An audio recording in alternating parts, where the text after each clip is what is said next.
Auzubillahiminash-shaytanir-rajim. Bismillahir-rahmanir-rahim. Dear students, Assalamu alaikum. Dear students, as you know, we are studying chapter number 10,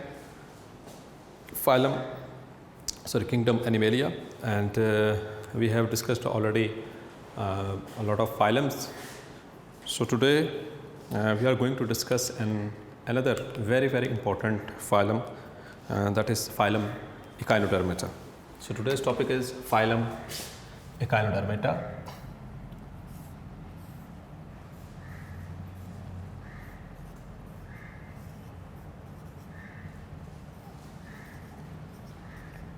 Triploblastic animals.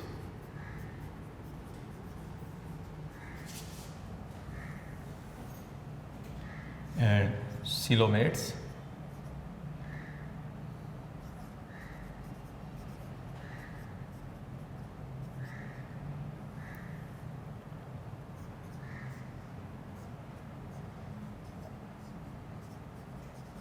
Phylum Echinodermata.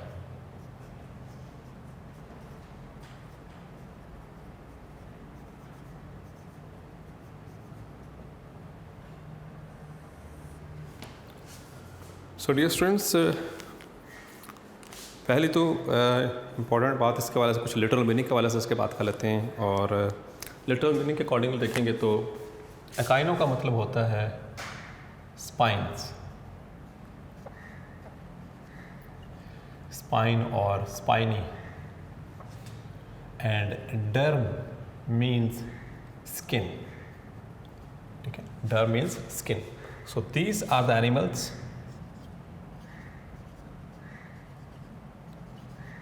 having spiny skin. Spine समझते हैं, कांटों के shape की, ऐसे rough सी जैसे कांटे नुमा को जो शेप होता है उसको स्पाइनी कहा जाता है। ठीक है, स्पाइन से कांटों को कहा जाता है। तो इनकी जो स्किन होती है ख़ास कैरेक्टरिस्टिक है, बाकी तमाम किसी फाइलम से डिस्टिंग्विशिंग है कि इनके ऊपर जो स्किन होती है उसके ऊपर छोटे छोटे ऐसे रफ़ किस्म के कांटे होते हैं, जिसकी वजह से रफ़ अपीयरेंस आती है। रफ़ उसको टच करें तो रफ़ ऐसे सरफेस महसूस होती है। And even they are also visible. Approximately there are 5000 species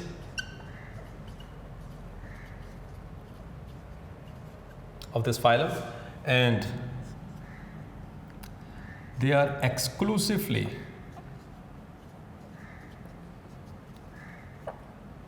marine. They are all marine. Marine समझते हैं ना? ठीक है, समंदरों में रहते हैं। सी वाटर, सॉल्टी वाटर। ठीक है, they live in the sea or salty environment.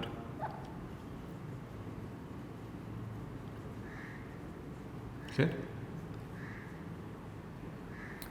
And एक और ख़ास बात यहाँ पे हमसे कुछ पॉइंट है उसे याद रखनी है।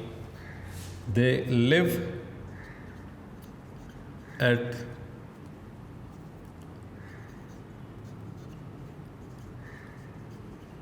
द बॉटम ऑफ सी, यानी कि ये समंदर की जो लास्ट पोर्शन होता है, बॉटम जिसे कहते हैं, ये वहाँ पर पाए जाते हैं। ठीक है, तो ये MCQs पॉइंट ऑफ व्यू से याद रखना है इसको। Living at the bottom of the sea, exclusively marine, spiny skin, and bottom of the sea, that is echinodermata. Clear? इनकी जो बॉडी होती है that is covered by delicate epidermis. The body is covered bye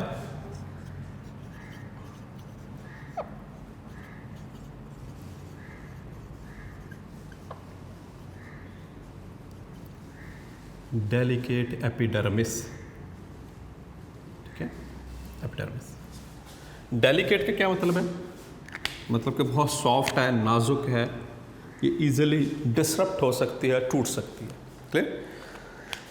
as far as their organisation is concern, so we have already discussed they are triploblastic,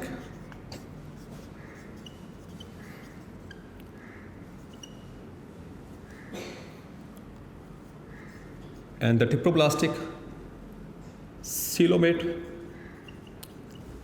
and in coelomates they belong to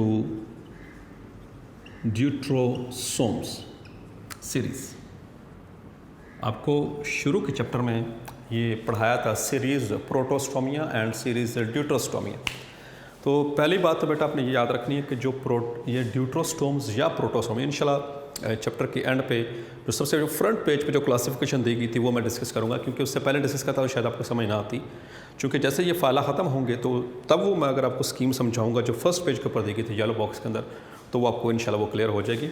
सो इसके अंदर जो जितने भी triploblastic coelomates होती हैं वो आगे दो तरह की सीरीज़ में डिवाइड होते हैं, प्रोटोस्टोम्स एंड ड्यूटरोस्टोम्स। ठीक है, तो इससे पहले हमने जितने भी फाइलम पढ़े हैं they are the protostomes, while this echinodermata they belong to coelomates and deuterostome series.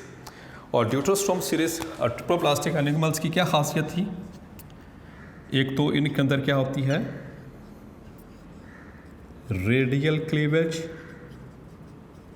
And number 2 they belong to, जितने भी ट्रिप्लोब्लास्टिक एनिमल्स हैं they are radially bilaterally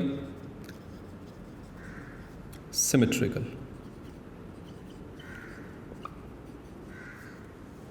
they are bilaterally symmetrical, यानी कि इनको अगर हाफ से सेंटर पॉइंट से रख के हाफ किया जाए तो ये दो इक्वल हाफ्स में कट ऑफ हो सकते हैं। लेकिन अगर आपको याद होगा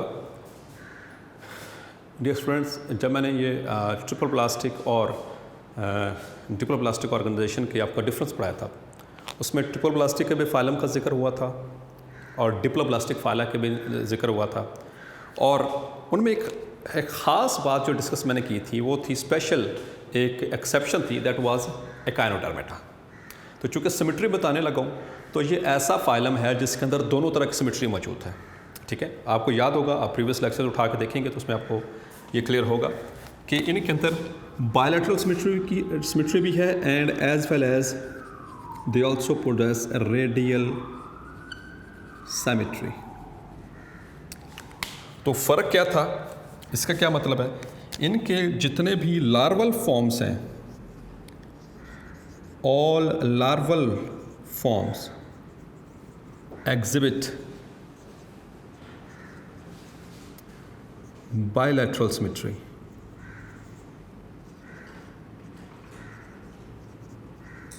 while all adults possess radial symmetry।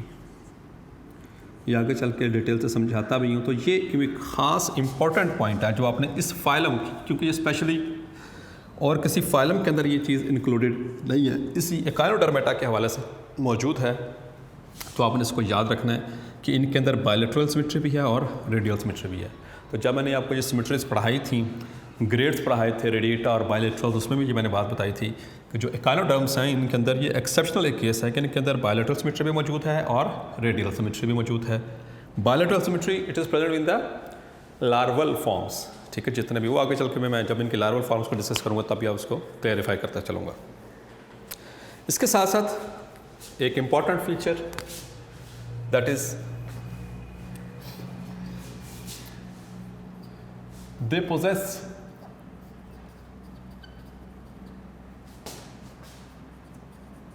endoskeleton as well as exoskeleton।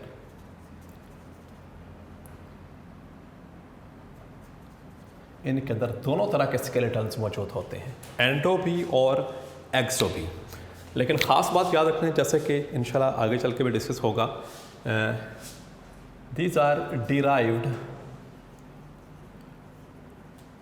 From mesoderm. जो 3 जर्मिनल लेयर्स होती हैं, 3 जर्मिनल लेयर्स, उनमें से जो मेसोडर्म होती है उससे हमारा जो स्केलेटन जो है वो एंडोस्केलेटन वो फॉर्मेशन उसकी होती है। ठीक है, तो एक ये बात हमेशा अपने जहन में रखिएगा, पल्ले बांध लीजिएगा कि जितने भी कनेक्टिव टिश्यूज़ हैं, all kind of connective tissue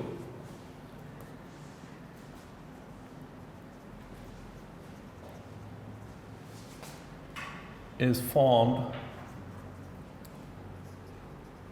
from मेसोटर्म। ये आगे चलकर आपकी हायर क्लासेस के अंदर जाके बात डिस्कस भी होगी और आपको ये काम भी आएगी, ठीक है। तो ये एज यू नो कि जो सी ये एंडोस्केलेटन है, जैसे हमारे अंदर एंडोस्केलेटन है, बोन्स हैं, ठीक है, कार्टिलेज है, तो ये सारा ये it is a type of connective tissue. आपने इससे प्रीवियस क्लासेस में ये पढ़ के आ चुके हैं कनेक्टिव टिश्यू के वाले से, ठीक है। तो इनके अंदर एंडोस्केलेटन भी है और एक्सोस्केलेटन भी है। So how this is formed, endoskeleton कैसे होता है कि इनके अंदर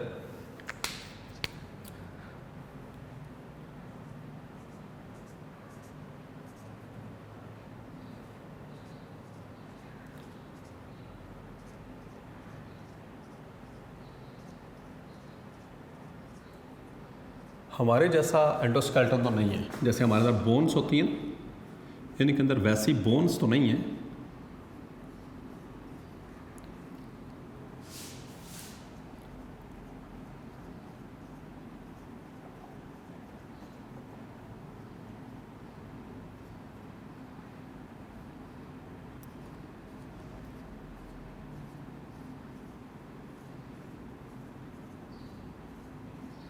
लेकिन ये आपको जितने मैंने ये सर्कल्स ड्रॉ करके दिखाए हैं, these are called as bony ossicles. यानी इनके अंदर हड्डियाँ नहीं हैं जैसे हमारे अंदर हड्डियाँ, लेकिन हड्डियों की ही तरह के ये बोनी ऑसिकल्स मौजूद होते हैं जो कि they act as endoskeleton. Clear. और इनके दरमियान में दे आर अटैच्ड बाय, ये उनसे रेड कलर का मैं दिखा रहा हूँ, इस तरह से ये आपस में अटैच होते हैं। तो ये मैं आपको एक स्टारफिश का बता रहा हूँ। स्टारफिश समझ आ जाएगी तो सब का सब बेसिक इस फाइलम की सारी आपको समझ आ जाएगी। तो इस तरह से ये इनके दरमियान बोनी ऑसिकल्स के दरमियान ये इनका मस्कुलेचर मौजूद है। ये रेड कलर का जो भी आपको नज़र आ रहा है between this bony ossicles, this is their muscles. तो बोनी ऑसिकल क्या है? दिस इज एंडोस्केलेटन, ठीक है। तो इस तरह से बेटा इनके अंदर ये एंडोस्केलेटन का काम करता है। ये हड्डियों की तरह के ही प्लेट्स होती हैं, देयर सर्कुलर प्लेट्स, ठीक है, somewhat circular plates, Oval plates जो कि इनके एंडोस्केलेटन का काम कर रही होती हैं। और एक तो इस तरह से मौजूद हैं, फिर इसी तरह से कुछ ट्रांसवर्स इस तरह से भी मौजूद हैं। इस तरह से ये प्लेट्स कुछ ये इस तरह से बोनी ऑसिकल इस तरह से भी बनती हैं, इस तरह से इनके ऊपर ये ऐसे ट्रांसवर्सली प्लेस्ड भी होती हैं। ये दोनों साइडों पे होगी, ठीक है ना। ये मैं सिर्फ एक साइड को सिर्फ समझाने के हद तक समझा रहा हूँ, कंसेप्ट बनाने के लिए। अब यहाँ इसके ऊपर आएगा इनकी वो एपिडर्मिस, इस तरह से ये इनके ऊपर ऐसे वो एपिडर्मिस आ जाएगी और ये एक्चुअली स्पाइंस की शेप अख्तियार करेंगे इस तरह से। तो ये इस तरह से बेटा, सो दे विल फॉर्म स्पाइंस, इनको स्पाइंस कहा जाएगा। और इसके ये ऊपर एपिडर्मिस है,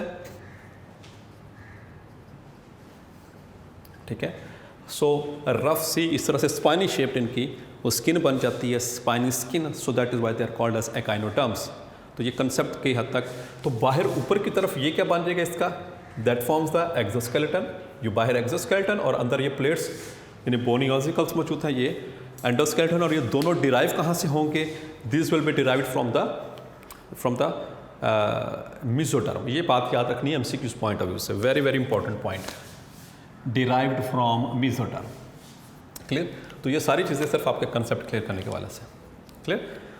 नाउ इसमें ख़ास बात एक और चीज़,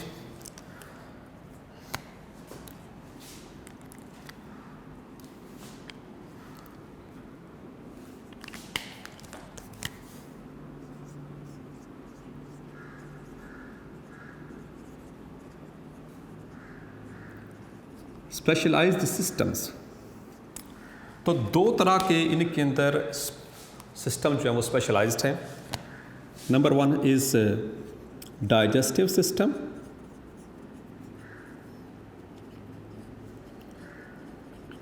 and number two is reproductive system. ये इनके अंदर वेल ऑर्गेनाइज्ड हैं, वेल स्पेशलाइज्ड हैं। जबकि अनस्पेशलाइज्ड यानी हैं तो सही लेकिन वो स्पेशलाइज्ड नहीं है, ऐसे पुअरली डेवलप्ड कह सकते हैं, पुअरली डेवलप्ड सिस्टम या अनस्पेशलाइज्ड सिस्टम्स के अंदर इनके अंदर इंक्लूड होगा इनका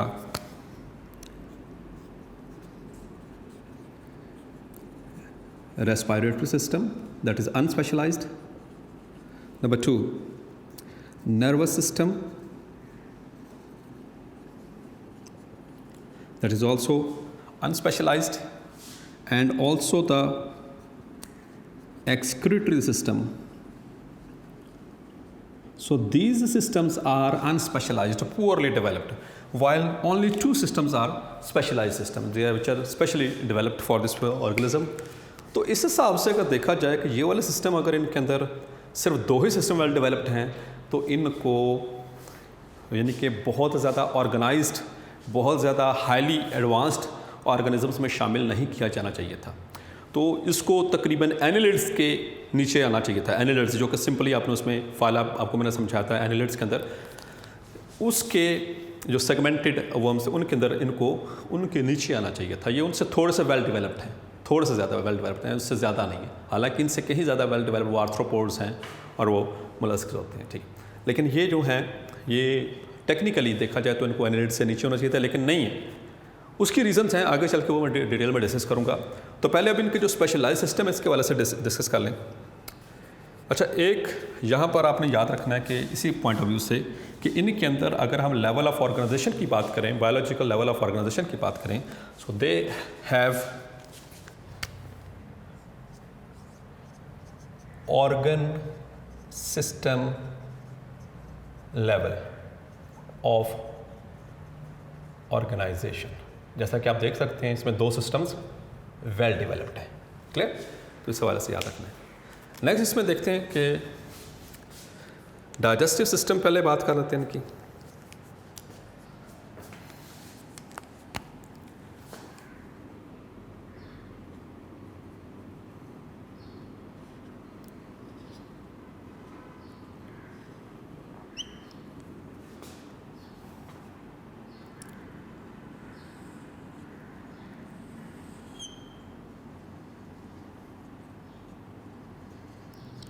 आपको पता है कि जो स्टारफिश होती है इसके इट हैज़ गॉट 5 आर्म्स, 5 इसके आर्म्स होते हैं।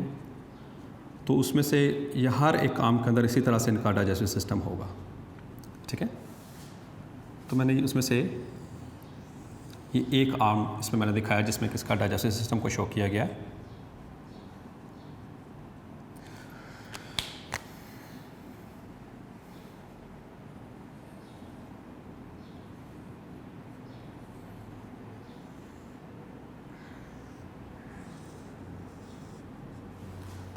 ठीक है, तो इसमें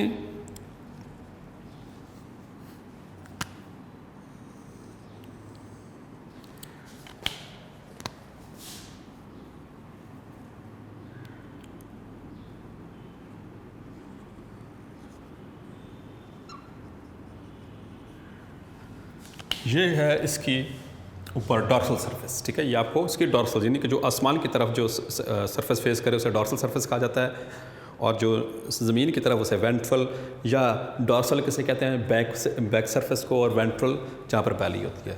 तो ऐसे ऑर्गेनिज्म जिसमें बैली और माउथ का कोई वो उसमें बैक का सही तरह से पता ना चल सके तो फिर हम उसको कैसे उसकी सरफेस को डिफाइन करते हैं। जो सरफेस आसमान की स्काई की तरफ फेस करेगी वो डॉर्सल, और जो अर्थ की तरफ ज़मीन की तरफ फेस करेगी वो वेंट्रल सरफेस। तो ये ऊपर इसकी डॉर्सल सरफेस है। तो इसकी ये अब याद रखना है ये सरफेस कौन सी है, दिस इज डॉर्सल सरफेस। इसकी डॉर्सल सरफेस पे ये जो आपको स्ट्रक्चर नजर आया दिस इज एनस। इसकी डॉर्सल सरफेस पे मौजूद है एनस, यानी ये स्टारफिश नजर आई तो इसके ऊपर वाले एंड पे होगा, ये बिल्कुल सेंटर पे एनस होता है इसका, ठीक है। और इसके बिल्कुल नीचे वाली सरफेस पे, नीचे वाली जो वेंट्रल सरफेस होगा बिल्कुल इसी के नीचे के यहाँ पर कनेक्ट करके, ठीक है। लेकिन कौन सी जगह पे, वेंट्रल पे, तो वहाँ पर इसका होता है माउथ। तो डाइजेस्टिव सिस्टम के हवाले से याद रखना बेटा इनके कि mouth is present at ventral surface. तो जो जहाँ पर माउथ होता है उसको ओरल भी कहते हैं या ओरल सरफेस भी कहेंगे। ओरल कैविटी से याद रखना है, ठीक है। और जो उसके अपोजिट होती है उसको कहते हैं एब ओरल। तो माउथ कहाँ पर है? वेंट्रल पे, और उसको क्या कहते हैं? Oral surface. जबकि एनस कहाँ पर है? वो डोर्सल सरफेस पे है, और इसी वजह से इस डोर्सल सरफेस को एब ओरल सरफेस भी कहेंगे। एब ओरल यानी कि ऑपोजिट टू ओरल, एब ओरल सरफेस यानी अपोजिट। इसका मतलब ये हुआ टेक्निकली अगर हम बात करें तो वेंट्रल सरफेस जो होती है वो ओरल होती है, और डोर्सल जो होती है वो एब ओरल होती है। एब ओरल मतलब opposite to the oral. Clear? तो ये इनकी एब ओरल सरफेस के ऊपर इनका एनस मौजूद होता है। यहाँ से फिर आगे इनके वो ट्यूब्स निकलती हैं। ये पूरा का पूरा ये जो सा आपको सिस्टम नज़र आ रहा है ये सारा, all this is these are the digestive glands, these are digestive glands जो कि इनके अंदर जो डाइजेशन का जो प्रोसेस है उसको मुकम्मल करेंगे। Is that clear? तो ये चीज़ याद रखनी इसके डाइजेस्टिव सिस्टम के हवाले से। इसके अलावा एक और चीज़, एक ख़ास बात, अच्छा इसके अंदर यानी कि पांचों आर्म्स के अंदर इसी तरह से मौजूद होगा। मैंने सिर्फ एक आर्म के अंदर आपको एक्सपोज करके इसको दिखाया है। दूसरे आर्म के अंदर देखेंगे रिप्रोडक्टिव सिस्टम के हवाले से, दे हैव स्पेशलाइज्ड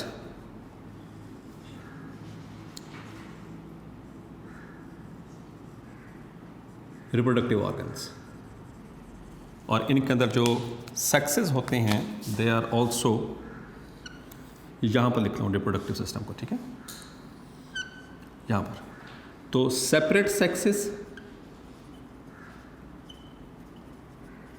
यानी मेल और फीमेल अलग होती हैं, और suppose this is a male, so this is a testis, it's a gonad. तो मेल और फीमेल के अंदर इसी तरह स्पर्म्स और एग सेल्स प्रोड्यूस होंगे। क्लियर? और फर्टिलाइजेशन क्या होगी? एक्सटर्नल होगी। क्लियर? क्योंकि मैरीन एनवायरनमेंट है, so fertilisation is external. Is that clear? तो ये सेपरेट सेक्सेस,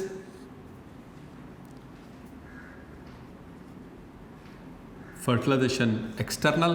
तो एक आर्म के अंदर मैंने आपको इसके ये गोनेड्स दिखा दिए, ठीक है। This is the gonad, male and female gonads अलग अलग होंगे। इनके अंदर एक सबसे इंपॉर्टेंट बात जो कि आपने याद रखनी है, MCQs पॉइंट ऑफ व्यू से भी बहुत इंपॉर्टेंट बात है, जो अगली जो बात आपको समझाने जा रहा हूँ, that is they have got specialised. एक और चीज़ इनके अंदर स्पेशलाइज्ड होती है, दैट इज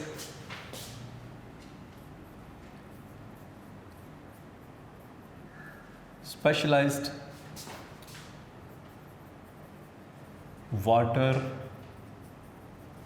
vascular system।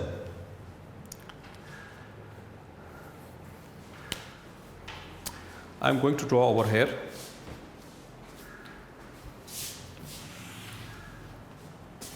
यहाँ से ये मैं रेस करने लगा हूँ।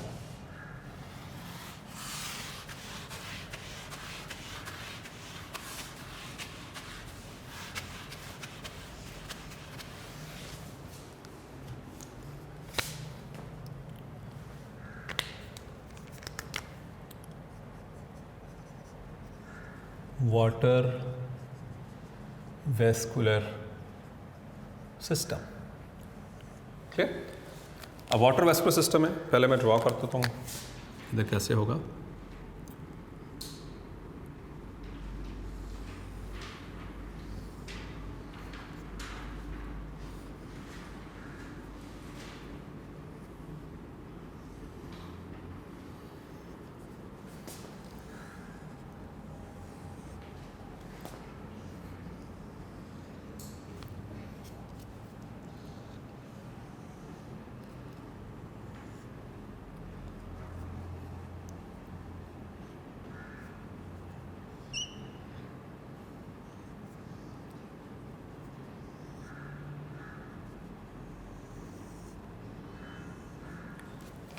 सो this is the starfish. Water vascular system देखिएगा बेटा, तो ये इसकी कौन सी सरफेस है, this is the dorsal surface, याद रखना है, दिस इज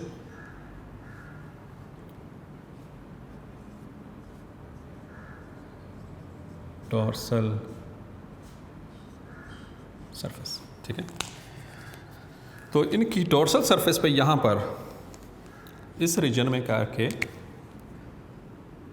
इस जगह पे, यहाँ पर सेंटर में इसका है वो एनएस होता है, ठीक है।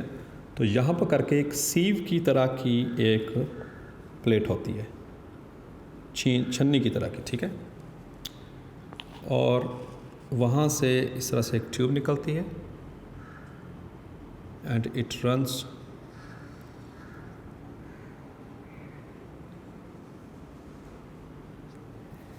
इस तरह से।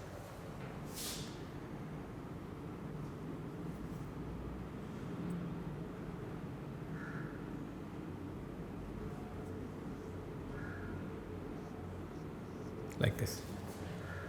इसमें मैं सिर्फ एक के अंदर दिखाने लगा हूँ इसका water vascular system.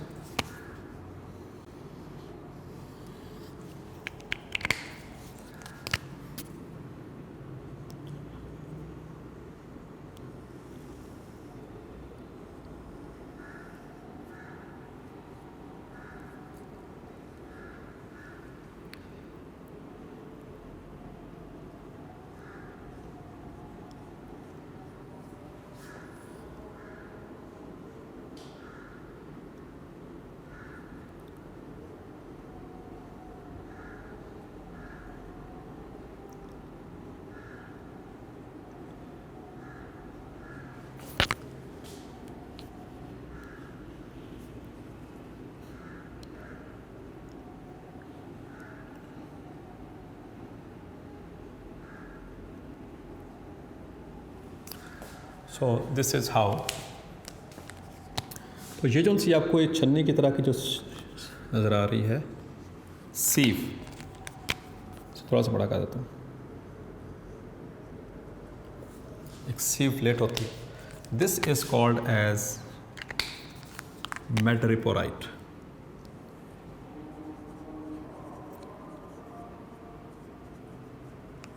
This is madreporite. और यहाँ से निकलेगी ये नीचे की तरफ स्टोन कैनाल, और उसके नीचे ऐसे रिंग की शक्ल में दिस इज़ रिंग कैनाल, और रिंग कैनाल से आगे ये आगे निकलेंगी, these are the radial canals. और रेडियल कैनाल के आगे ये जो आपको स्ट्रक्चर नज़र आए नीचे की तरफ, ये these are tube feet. Tube feet, clear. तो वाटर इस रीजन से एंटर होगा अंदर की तरफ, यानी डॉर्सल सरफेस से एंटर होगा, इस मैड्रिपोराइट के अंदर आएगा, यहाँ से होता हुआ जाएगा रिंग कैनाल के अंदर, और रिंग कैनाल से जाएगा रेडियल कैनाल में, और रेडियल कैनाल से इन ट्यूब फीट के अंदर, और यहाँ से ये बाहर की तरफ रश करेगा यहाँ से,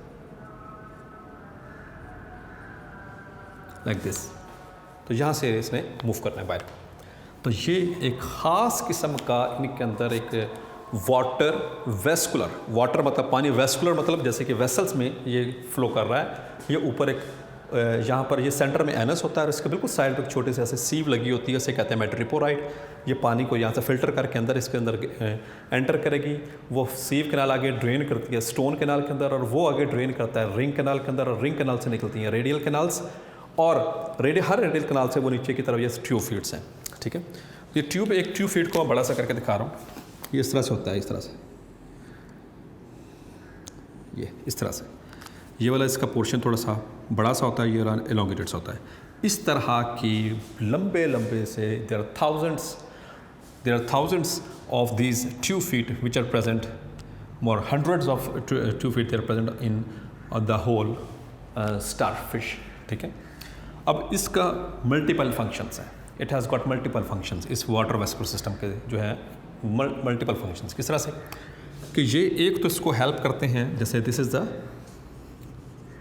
ट्यूब फीट, ये एक ट्यूब फीट का आपको मैंने दिखाया।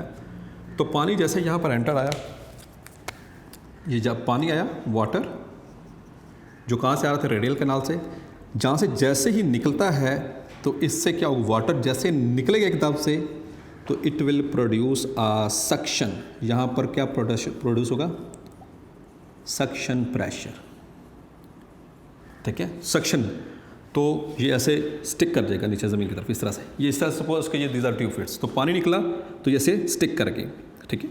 फिर पानी आया ऊपर से एंटर हुआ, फिर ये निकलेगा तो फिर ये डिटैच होंगे, फिर ये आगे की तरफ ऐसे स्टिक। तो ये वाहिद ऐसा ऑर्गेनिज्म है जो कि इन ट्यूब फीड के ज़रिए इस सक्शन प्रेशर जो क्रिएट होता है इसके ज़रिए ऐसे ऐसे ये स्टारफिश जो है ये मूव करती है। And most of the time it lives at the, ये कहाँ पर रहती है, it at the bottom of the sea, वहाँ पर आमतौर पर मौजूद होती है। So this is water vascular system, specialise system है। एक तो ये इसके फंक्शंस में देखेंगे, ये वाटर वेस्कुलर सिस्टम के फंक्शंस में एक नंबर 1 इज़ लोकोमोशन। तो लोकोमोशन किसके ज़रिए हो रही है, tube feet, these are the locomotory organs, इसके ज़रिए ये मूव करता है, ऐसे मूव करके आगे की तरफ चलता है, क्लियर। और दूसरे नंबर पर इसी की मदद से it also helps in the capture of prey, ये प्रे को भी कैप्चर करता है। कैसे, तो जैसे ये दो हैं, दो आर्म्स, तो यहाँ पर सेंटर में आकर जैसे वो कोई इनका प्रे फंसेगा तो ये उनसे बाहर की तरफ जो निकले में ट्यूब फीड, ये उसको पर ऐसे सक्शन प्रेशर अप्लाई करेंगे और उसको ऐसे काबू कर लेंगे ऐसे, ठीक है। It will be stuck between the arms, तो उसको ये मूव नहीं करने देगा।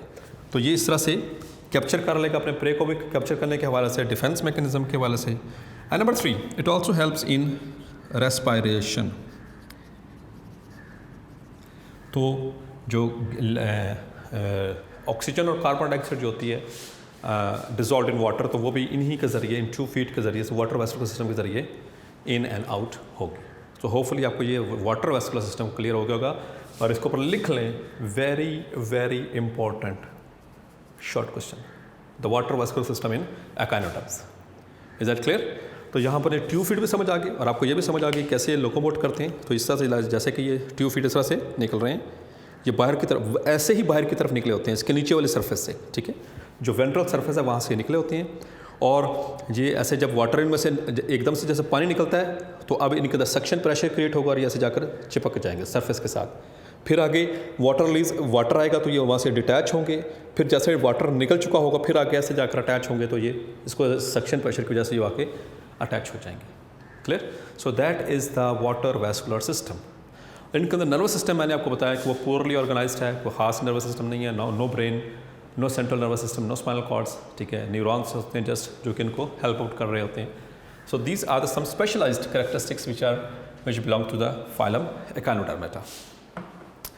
अच्छा, उसके अलावा जो लोकोमोशन मैंने आपको इनके बता दी, लोकोमोशन किन के ज़रिए हो रही है, by the means of tube feet. और ट्यूब फीट आपको समझ आ गई ये कैसे होती हैं, ये मस्कुलर जो है वो टाइप ये होते हैं फीट्स, और इसका ये ऊपर वाला एंड ब्रॉड होता है। It is not a part of curriculum, सिर्फ समझाने के तरफ बता रहा हूँ। इसे एम्पुला कहते हैं और ये नीचे वो फीट होते हैं इसके ट्यूब्स, ये फीट है, ठीक है। ये ट्यूब ऊपर एम्पुला, वाटर निकला, सक्शन प्रेशर क्रिएट हुआ, it becomes stuck to the surface, ठीक है। तो इस तरह से ये इनको हेल्प आउट कर रहे होते हैं। द वाटर वेस्कुलर सिस्टम, ये इनके अंदर बहुत अहमियत का हामिल है। तो मैंने ये आपको एक आर्म के अंदर दिखाया, इसी तरह से हर आर्म के अंदर ये जा रहा है, ठीक है, वाटर वेस्कुलर सिस्टम, ये इस तरह से हर आर्म के अंदर every. So that is the speciality. अब बात करूंगा इनकी लार्वल फॉर्म्स के हवाले से।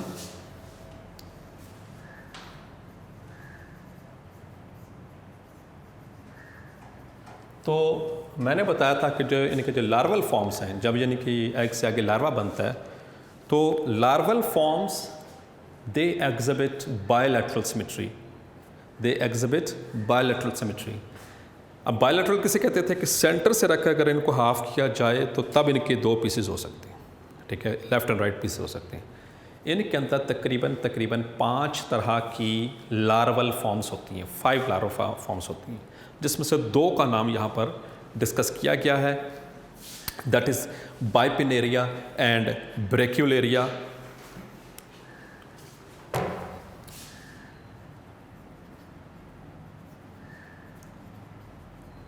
बाइपेनेरिया एंड ब्रेकियोलेरिया। इसी तरह से आगे ये 5 मुख्तलिफ तरह की इनकी फॉर्म्स होती हैं जो which are not a part of our curriculum, इसलिए मैं आगे इनको आपको कन्फ्यूज़ करने के लिए आगे मज़ीद इनको नहीं बताना चाहता। तो इतना याद रखेंगे, सबसे पहले एग से आगे बनेगा बाइपेनेरिया, ठीक है। और बाइपेनेरिया के जो है उसके साथ आगे इसके अंदर वो सीलिया जनरेट हो जाते हैं एंड इट स्टार्ट्स मूविंग, ठीक है। ये स्विम करना शुरू कर देता है और फिर ये बाइपेनेरिया कन्वर्ट हो जाता है ब्रेक्यूलेरिया में। ब्रेक्यूलेरिया फिर आगे एक और फॉर्म होती है, उसमें कन्वर्ट हो जाता है ultimately 5 forms and after 5 forms it is converted into the adult. Clear? तो ये जो सी अच्छा एक हल्की सी shape sir just for the sake of convenience,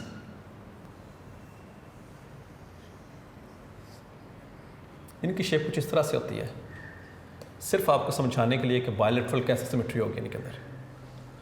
ये इनकी शेप है, ठीक है। This is a bipinnaria larva. तो यहाँ पे देख सकते हैं, तो इसको सिमेट्री कैसी होगी इसकी, यहाँ से सेंटर से रख कर अगर आप इसको काटेंगे तो इसकी 2 फॉर्म्स बन सकती हैं, 2 हाफ्स बन सकते हैं।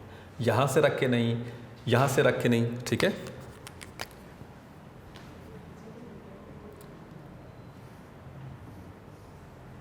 Like this. So this is a bipinnaria, ये इनका लार्वल फॉर्म है बाइपेनेरिया, ठीक है। तो इनको it has got bilateral symmetry. तो ये इसमें बात हो रही है कि जितनी भी इनकी फॉर्म्स होती हैं larval forms, they exhibit bilateral symmetry, while adults जो होते हैं दे हैव गॉट रेडियल सिमेट्री। तो रेडियल सिमेट्री का आपको समझ आ गई होगी। ये देखें, यहाँ सेंट्रल एक्सिस से रखकर आप किसी भी एंगल पे इसको कट करेंगे यहाँ से, ठीक है। तो ये it has got the radial symmetry, ठीक है। तो ये 2 हाफ्स में डिवाइड हो जाएगा। Is it clear? अच्छा, इसके अंदर जो बॉडी फॉर्म्स हैं,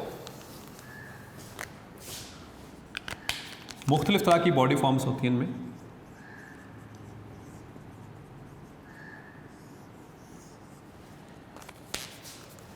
इसमें बिस्किट की तरह के भी होते हैं, लाइक द बिस्किट शेप्ड।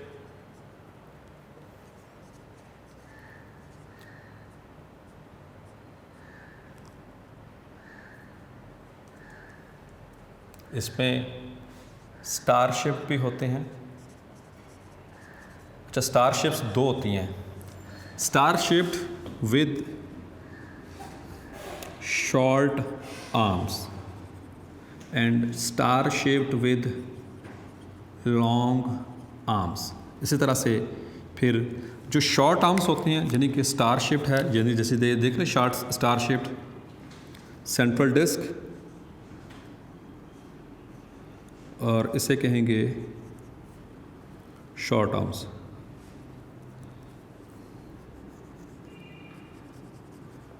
ये सो दिस इज स्टारफिश। और अगर हो स्टारफिश लेकिन लॉन्ग आर्म्स हों इस तरह से, सो दिस इज़ ब्रिटल स्टार। ये एमसीक्यूज़ पॉइंट ऑफ व्यू से भी याद रख लेना आपने, ठीक है। Brittle star, star shaped long arms होंगी तो ब्रिटल स्टार। और ब्रिटल किसे कहते हैं? बहुत ही नाजुक, आसानी से टूट सकता हो। तो इसके जो आर्म्स होते हैं वो बहुत आसानी के साथ जो होते हैं वो टूट जाते होते हैं।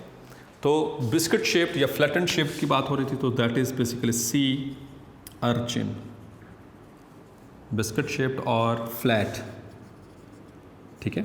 इस तरह से ग्लोबुलर, इनके अंदर ग्लोबुलर शेप भी होती है। ऐसे ग्लोब किसे कहते हैं? ऐसे spherical. So in S sorry that is cake urchin, not sea urchin, that is cake urchin. And globular shaped it is sea urchin. आमतौर पर ये की चेन्स में भी आता है, इस तरह से ग्लोब से शेप होती है और उसके ऊपर ऐसे कांटे ऑल ओवर दी राउंड, एक बॉल के ऊपर ऐसे कांटे कांटे बने होते हैं। ये की चेन्स में अक्सर आ जाता होता है, सॉफ्ट होता है। So this is sea urchin, तो ये याद रखना, ठीक है। Sea urchin. Cake urchin biscuit की तरह का, ठीक है, बिस्किट शेप, ऐसे बिल्कुल ऐसे फ्लैट बॉडी होती है इसकी ऐसे, ठीक है। स्टार शेप की बात होगी, ग्लोबुलर की बात होगी। सो दीज आर सम हाँ, एक इस तरह से इलोंगेटेड बॉडी भी होती है, elongated, that is sea cucumber. Cucumber पता ना, वो खीरे को कहते हैं, ठीक है। तो उसकी शेप इस तरह से खीरे की तरह की होती है, इस तरह से, और इसके ऊपर ऐसे स्पाइंस बने होते हैं। So that is why it is called as sea cucumber, elongated body. तो ये इनकी बॉडी फॉर्म्स हैं। फ्लैट होगा तो केक अर्चिन, स्टार शेप्ड होगा तो दो तरह के हैं, star shaped with short arm starfish, star shaped with long arms brittle star. Clear? Globular होगा तो sea urchin and elongated is sea cucumber. Clear?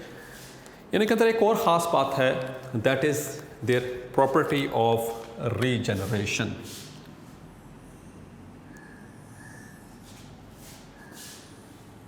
तो ये इनकी बॉडी फॉर्म्स होगी, ये लार्वल फॉर्म्स हो गई, यानी कि ये एडल्ट फॉर्म्स है, एडल्ट। इनके अंदर एक ख़ास और इम्पॉर्टेंट कैरेक्टर है, that is their ability to regenerate. इनके अंदर अल्लाह ताला ने बहुत खासियत रखी है रीजनरेशन किसे कहते हैं? द एबिलिटी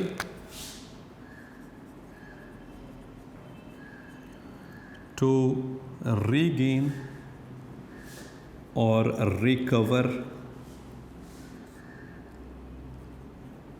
द लॉस्ट और इंजर्ड, रिकवर और रिपेयर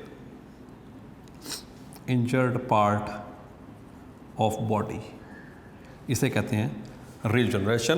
तो इनमें अगर ये सेंट्रल डिस्क से रख, ये दरमियान में क्या होती है, दिस इज सेंट्रल डिस्क। तो यहाँ से रखकर आप इनके पांचों के पांचों आर्म्स भी उतार देंगे तो ये दोबारा से नए आ जाएंगे, रीजनरेट कर देंगे। और बाज़ का तो ऐसा भी होता है कि कुछ आर्म्स में से वो आर्म पूरा का पूरा स्टारफिश के अंदर डेवलप हो जाता था। तो एक और भी चीज़ आपने याद रखनी है कि starfish it is not a fish, it is not a fish.